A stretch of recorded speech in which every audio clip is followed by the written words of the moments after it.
Hi, I'm happy to be back with you here on Lovin Sheila, the podcast today. Um, Having a full podcast. I was out taking a walk this morning and I felt inspired. I felt inspired to tell my story and to try to, make it succinct and talk about this journey. And the journey continues, but, the process and the evolving and the healing that's taken place and the awareness that we have developed in this journey. A lot of things. And so, a couple years ago, maybe like a little year and a half ago, there was a message that was in my heart that I listened to quite frequently. It was an old message, like over 20 years old, by Bishop Jakes. And it was, "Can God trust you with favor?" And I've looked on the internet everywhere for it. Does not exist. It's like didn't happen. But I happen to have a cassette tape, and yes, I listen to cassette tapes. So I've been listening to this, and it's talking, and it kind of just to give you, and it just ministered to me from way back over a year or so ago. It ministered to me because it talked about a person being favored when everything doesn't look very favored. Everything looks pretty disastrous or pretty shameful, I could say. And so, but yet you're favored, and being able to walk in that and kind of just walk in that and know and go through all these different things and yet know that you're in God's hands and He's going to bring you out of this the way He wants you to come out of it, learning what He wants you to learn and being who He wants you to be. So I'm going to share a little bit of that with you. He talked about Mary, and this is going to kind of come full circle because I'm going to talk about Mary toward the end. And hopefully this is not too long. I have a lot to say, and maybe we'll do a part two because I'm not going to just drag it on out forever. But he talked about Mary, Mary being pregnant with Jesus and, being engaged to Joseph and, an unmarried young woman, and the shame that really probably came with that. And she had to walk in that and she had to go through it. And of course, the world did not understand this process. And I'm not trying to say I'm Mary, I'm just trying to talk about being favored and not looking favored. Okay, so I'm not married, don't get me wrong. Okay, but it didn't look favorable at the time. How do you explain that I'm a young woman and I'm not married and I'm pregnant and I'm a virgin?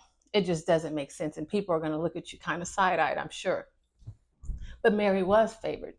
She carried Jesus in her womb and she was chosen to do that. But to the outside, and maybe even to her having to endure the scrutiny, she probably didn't feel so favored. And then he talked about Joseph, and Joseph being pretty much sold into slavery by his brothers, and he was pretty much betrayed by them, and they were jealous and they were envious of him and they wanted to cast him away, and so he was sent over. But in the process of being sold into slavery, he became the master of Potiphar's house, and he ran his house, and he knew everything. He knew everything that was going on. He was in control. So though it seemed to be a not so great situation where he was enslaved, he was actually put into a better situation. So he was favored. That thing that his brothers meant for bad turned out to work in his favor because it put him in position. It put him in position to bless his brothers eventually.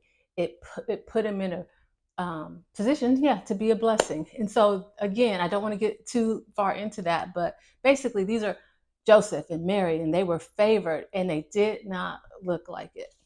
And so that was what was in my spirit as I was, walking through my life and going through this journey. It's like, help me make it make sense when I have invested my heart, my time, my everything into what we created in our life, in my marriage, in my family, in our home and everything. And so now when I feel like things are troubled, you know, within me, it's like, help me make this make sense. Why? Why? You know, and I realize something. Um, First of all, love covers a multitude of sins. And love allows us to be in something sometimes and not really see it exactly for what it is, or not recognize different things that are happening because we're in love and it's covered, you know. And for me, I know, you know, I have a tendency to live in my fairy tale and to live in what I want, what I desire my life to be. That's why I did the episode on Alice in Wonderland, just saying, you know, trying to accept reality. And so, you know, at a certain point, you know, I had to face my reality. You know, I've been praying for certain things to be resolved, you know, for some things to be overcome, and it just was not happening. And I prayed and I prayed and I sought the Lord, and it just did not, I just didn't feel uh, liberty to continue. And so I had to, you know, open myself up to the possibility of things not, of my fairy tale not ending the way I wanted it to. And so what was in my spirit was, sometimes you have to destroy things to rebuild. And I feel like, you know, I destroyed some things and we let go of some things and whatnot. But I knew that the foundation wasn't what it needed to be in order for us to recover and to build things the right way. And if you hold on, I'm going somewhere. I'm trying to get somewhere. Okay. I'm gonna entitle this, "How Do You Mend a Broken Heart?" For a couple reasons. Um, but I'll get back to that later. Hopefully I'll get through this and we'll come full circle. But it just wasn't working. So I realized that we had to let go of some things, and hopefully we could rebuild. Maybe we would or we wouldn't. In the process, um, you know, we'll see. And so, you know, eventually we sold our big house and I moved into this little place, and it is really little. It's like 700 square feet, and with no furniture. And I'll show you, because this was my destruction and starting over. And with my son being away at college, I was able to spend some time really evaluating me for a few months alone.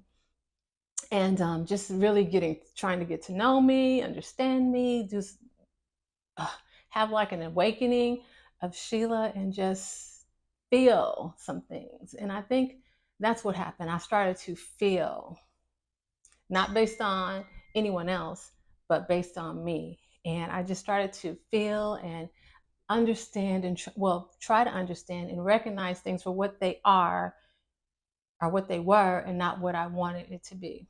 And so in that, you know, I felt that was me facing it, not only facing the lack of reality I was dealing with in my own mind, but just, you know, facing things for what they are, and facing me, and facing, you know, who I am and what I really want with my life and how I want to feel.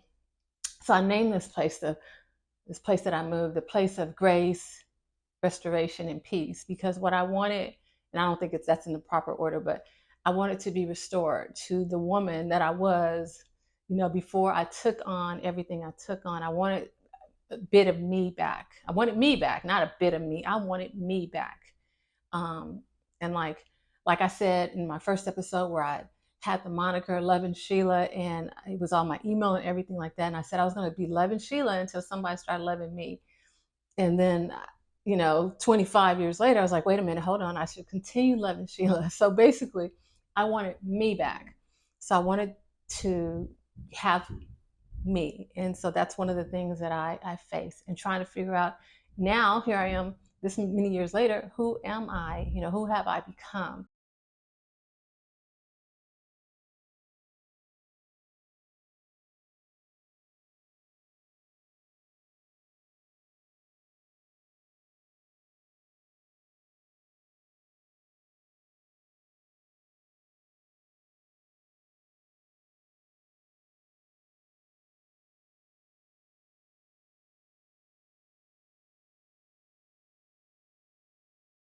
giving myself grace that I never gave myself because I was concerned with everyone else's feelings and what's happening with everyone else, and giving myself grace and loving me and taking care of me and making accommodations for me and letting me know that I'm okay.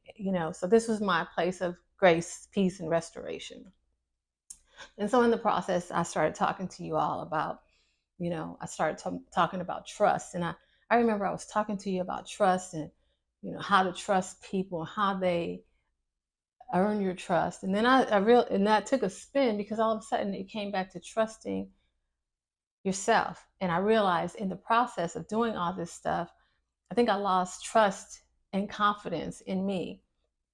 And so that was something that, and so now I have to protect my peace. I'm learning to trust. What else did we do? I can't even remember all the others, but all these things that I was learning. And it was a part of, how I was mending my broken heart, because the broken heart is when life doesn't turn out, when love doesn't turn out how you expected. And you even see your part, you see your part in how you contributed or how you participated in love not turning out how you wanted it to. So then you're on a course to try to correct it and fix things and fix you, because obviously I felt like I needed fixing, because what allowed me to go down a road of not loving myself or not participating in my life and not caring for me? How could this happen? So this was the journey. This was the Lovin Sheila journey. Just a really sitting back and trying to see who I am, see what I want, see how I got here. I did this episode where I used to say every time I went hiking, I would say, how did I end up here? Because it's like I really don't feel like doing it, but I'm here all the time. It's parallels in my life. It's not really what I want to do, but this is what I do every day. And so and I said on that episode, I said, I'm going to stop saying that because I'm going to be intentional in everything I do. So if I ended up at the mountain where I'm going to hike, I ended up there because that's what I wanted to do. And so part of me loving me was just determining, I'm going to have boundaries. This is what's going to be acceptable for me in my life, in my space. And I'm going to do what I want to do. I'm going to love my people, but I'm going to love me. And in the process of loving whomever it is I love, I don't want to forget me, because that's a road that I don't want to travel ever again. So the broken heart, like I said, is when love doesn't turn out the way you want, when life doesn't turn out the way you want, and everything is kind of shattered. And now you have to figure out, where am I going from here?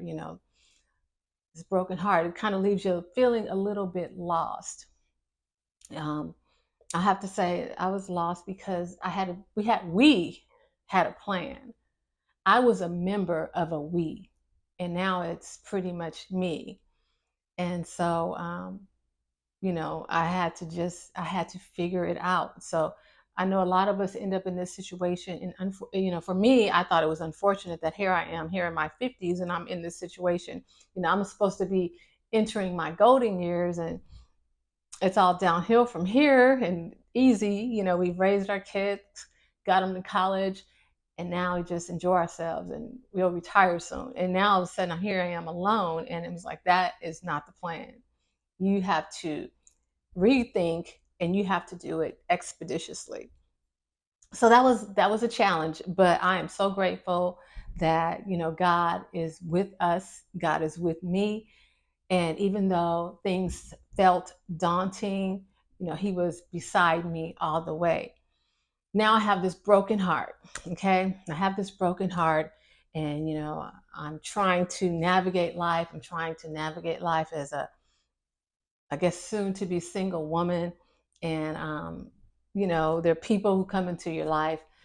And I understand now, like folks say, rebound kind of situations are, yeah, kind of rebound situations are because the heart is wounded, the heart is broken, the heart is not healed, and I feel like at that time it's so easy, because it's not whole, it's so easy for someone to get in. And it may not, I mean, and not that they want to be, but it may not be the best thing, but it's easy to get in because you just want to be loved. And I think that's where we have to draw back in and say, oh, wait a minute, hold on. I can't be loved by anyone else. I need to be loved by me first, and then realize who I am and what I need so that I can move forward, because healing a broken heart is not falling into the, you know, I don't know, hands of someone else, but for healing a broken heart is doing the work. And it's important, and spending the time alone, spending the time studying yourself, recognizing your ways. Like I said, I learned that I had proclivity to enjoy people who are charming and like sweet talkers and promise you the world and sell you the dream. Um, and so I had to realize that, well, that's not good. I had to evaluate my behavior so I don't recycle the same behaviors and find myself in the same situation in a year from now or in 2 years from now. So that's what this journey teaches us to learn from our previous mistakes, to learn what our proclivities are, to learn what we like, but to learn also what's good for us. There may be some things that we like that aren't good for us, so we have to discern those things, and we have to make wise decisions because we're adults now. And the benefit of having lived a while is that you have some experiences and you can apply your experience to what you know is the right thing to do, or it can help you determine which way to go. And just like in that Alice in Wonderland, when it's like, which door do you open? Okay, well, it depends on what you want. Do you want to go down the same road of divorce and did whatnot, or do you want to find happiness and peace and joy and restoration? So the decisions that you make, the road you take, every little thing, it matters. And that's what I'll say. It matters. And what I learned also is the people whom you give access to you, it's important, because my time, my life, me, I'm valuable. And if I'm going to spend time with you, then you need to recognize, we both need to recognize my value. And I have to see value in you and us spending this time together. So that's another thing that we learned along the way. So in mending the broken heart, recognizing our value. A lot of times our hearts are broken when we don't recognize it, and we connect with people who don't recognize it, or beat it and whatnot, and just don't appreciate it, or abuse it in some way, physically, some people physically, some people emotionally, some people mentally, some people financially. There could be all kinds of abuse, but we just, that's part of loving ourselves, just recognizing the full gamut. And I learned that that's part of it.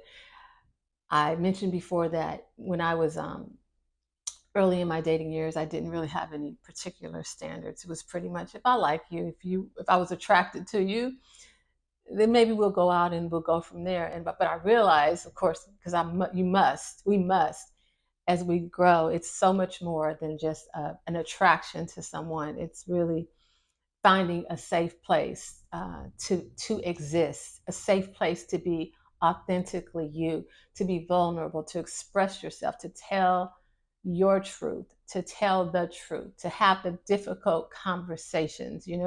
Those things are important. To be seen, to be seen at your best and at your worst, to be able to be able to communicate the things that need to be said, no matter what. If it leads them to walk away, it leads them to walk away. But communication that has to take place, something that I was never very good at, something that as I spent this time with myself, I've learned the value in communicating. In therapy, oftentimes there's two things I wanted. I wanted people to pretty much read my mind and do things like I would do it. And what I learned is people don't read your mind and people don't behave like you do. And so in order for folks to understand what you need, you have to communicate with them. And so also I would say we need consistency from folks that we are involved with. Some consistency.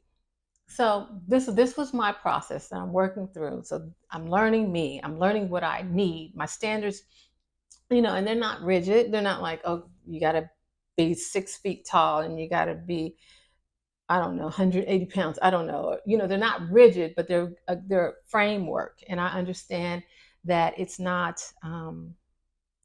something that is going to be 100%.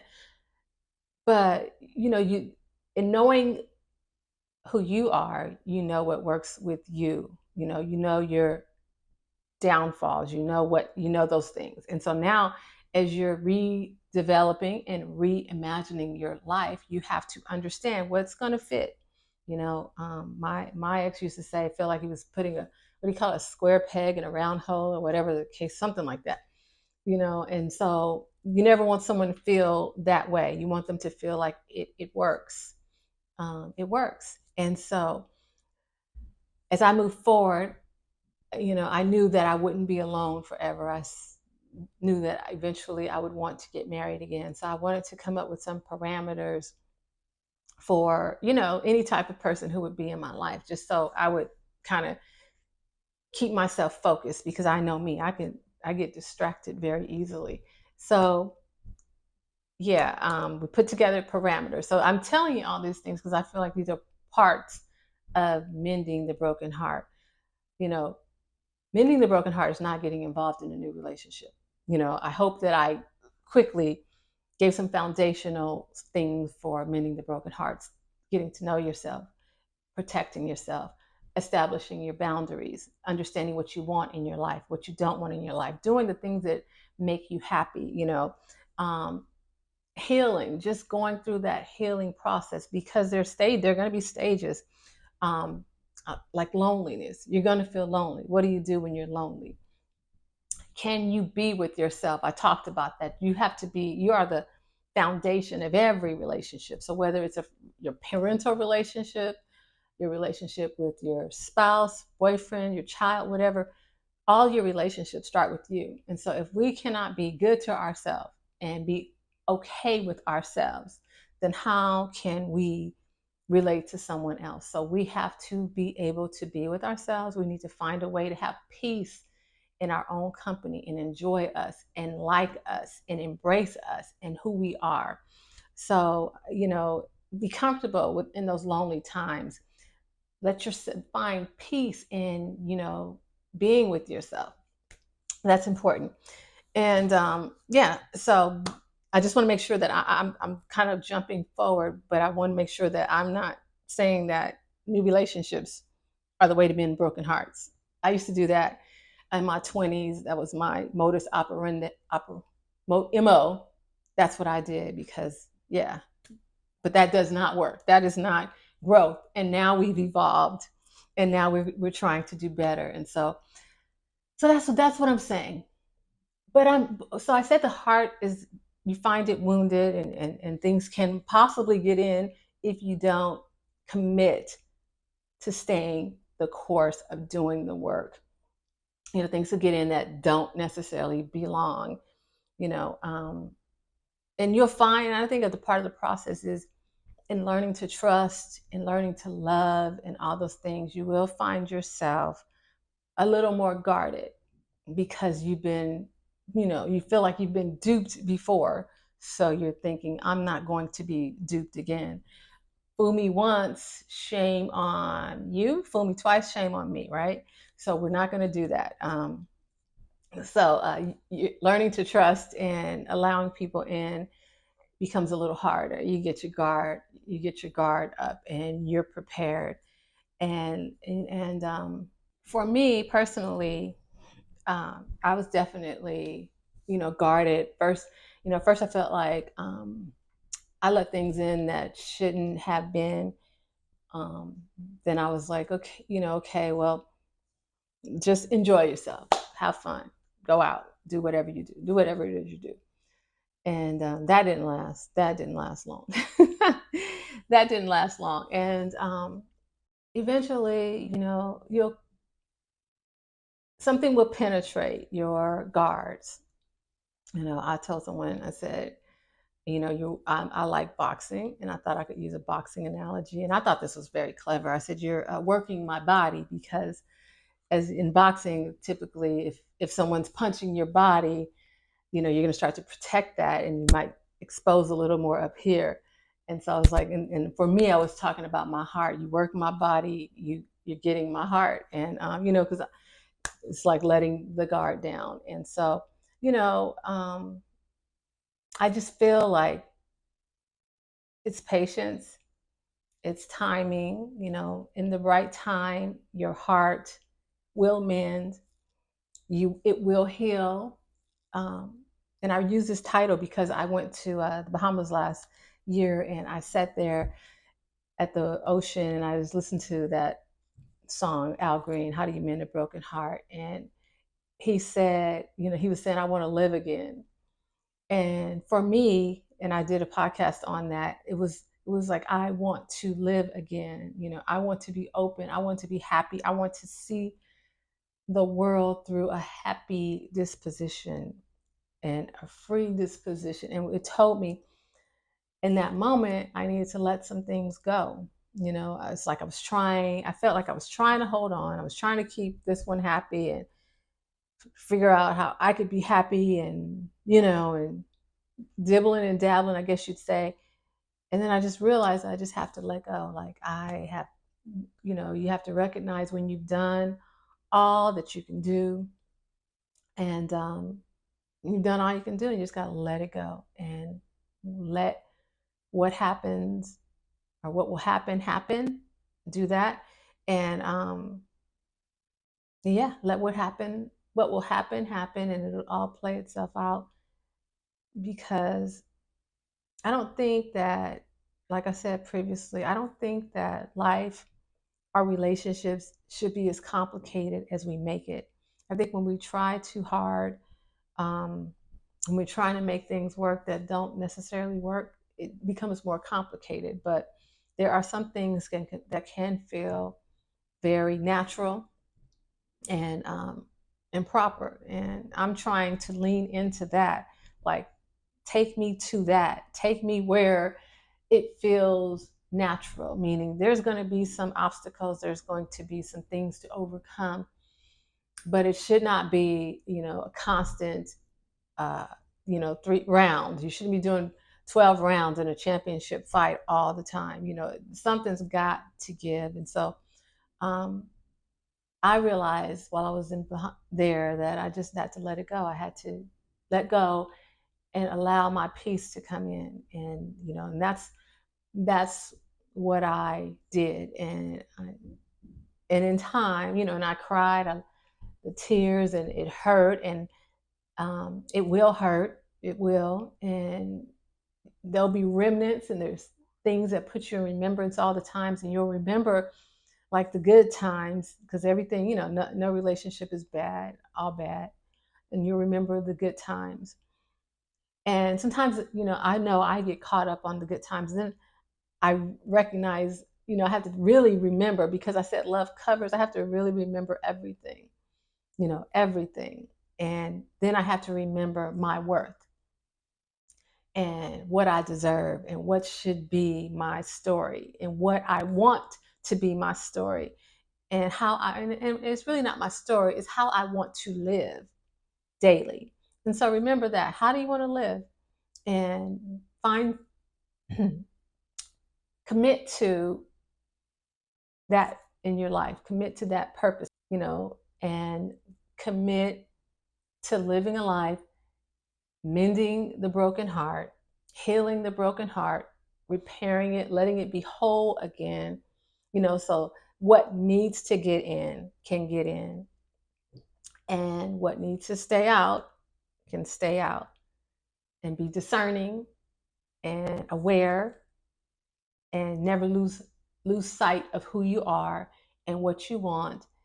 And we have to give, but at the same time, make sure that there's a symbiotic relationship where both are prepared and willing to love and to give and to respect and to enjoy and to motivate and just love. And remember what I know today is love is not a word that we use. Love is a verb. It's an action. It does something.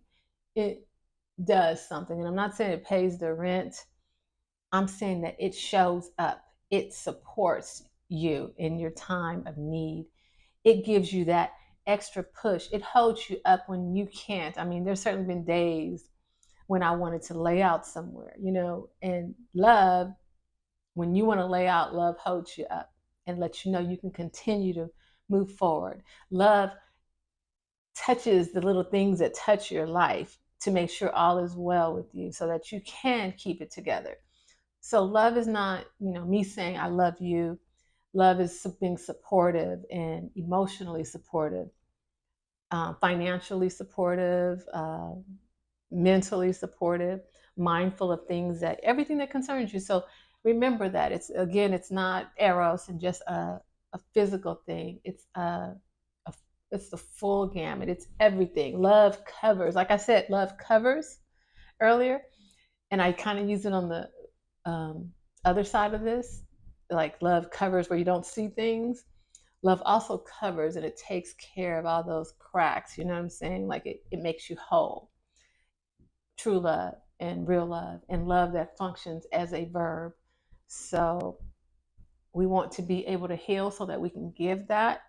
And we also want to be able to heal so we can receive it, because it's hard to receive, because it's hard to trust if we're not healed. And so I hope I, said something. I hope that it's something touched you. I want to share, and there's only a limited amount of time to do this in, but I just leave you in like a hope, with a spirit of hope, a spirit of expectation, a spirit of knowing that though things may look difficult right now, you may not feel so favored. You may feel like you've been sold into slavery and you're in bondage.